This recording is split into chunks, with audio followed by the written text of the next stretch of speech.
Hello everyone, welcome to my another video. আজিৰ এইখন দুপৰীয়া থাল আহকচোন চাম মই কেনেদৰে বনালো। এয়া মই লৈছো বন্ধাকবি, গাজৰ, আলু, সয়াবিন, মুলি, বেঙেনা আদি বিভিন্ন ধৰণৰ সবজি। আপোনালোকে যি মন যায় তাকে ল'ব পাৰে।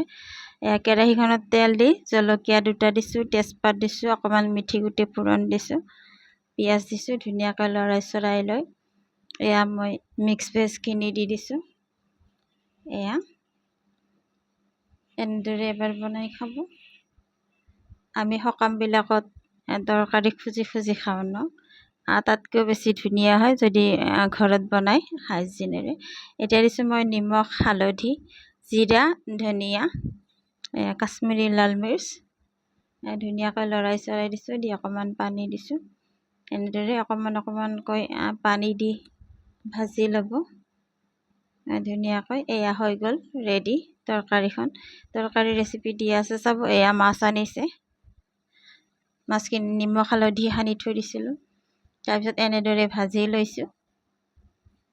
এয়া প্ৰায় 3বাৰমান ভাজিব লগা হৈছে। এয়া মই জিকা আৰু বিলাহী দি বনাইছোঁ।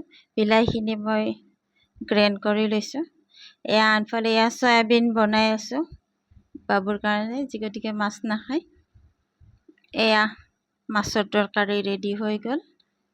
এয়া দুপৰীয়া খাবলৈ বহুত সোৱাদ হৈছিলে। এয়া 2 পিচে দিছোঁ, যি গতিকে বাবুই নাখায়।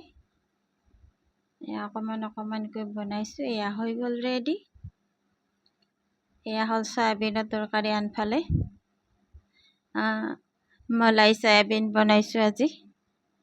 দেখিছে ইমান ধুনীয়া হৈছে, দৈ গাখীৰ, দুধ গাখীৰ আৰু ক্ৰীমেৰে। ৰেচিপিটো লাগিলে দিম। এয়া হ'ল লাষ্টত এয়া ভাতৰ থালখন। এয়া মই ভাতখিনি ধুনীয়াকৈ এয়া বাঢ়ি লৈছোঁ। এয়া ভাত হ'লে কমকৈয়ে খাব লাগে। এয়া ভাত বাঢ়া হৈ গ'ল। এতিয়া দিছোঁ মই এয়া চয়াবিনৰ তৰকাৰীখন ছাইডত ধুনীয়াকৈ। দেখিছে এনেদৰে। তাৰপিছত দিম মই এতিয়া এয়া জলকীয়া মাছৰ জোলখনত দিছোঁ বাৰু, তথাপিও কেঁচা জলকীয়া খাই ভাল লাগে। এয়া জিকা আৰু বিলাহীৰ জোল। দেখিছে, দেখিবলৈ যিমান ধুনীয়া হৈছে, খাবলৈও তাতকৈ বেছি সোৱাদ হৈছে। এয়া লৈছে মাছ ভাজি 1 পিচ, এনেকৈ ধুনীয়াকৈ।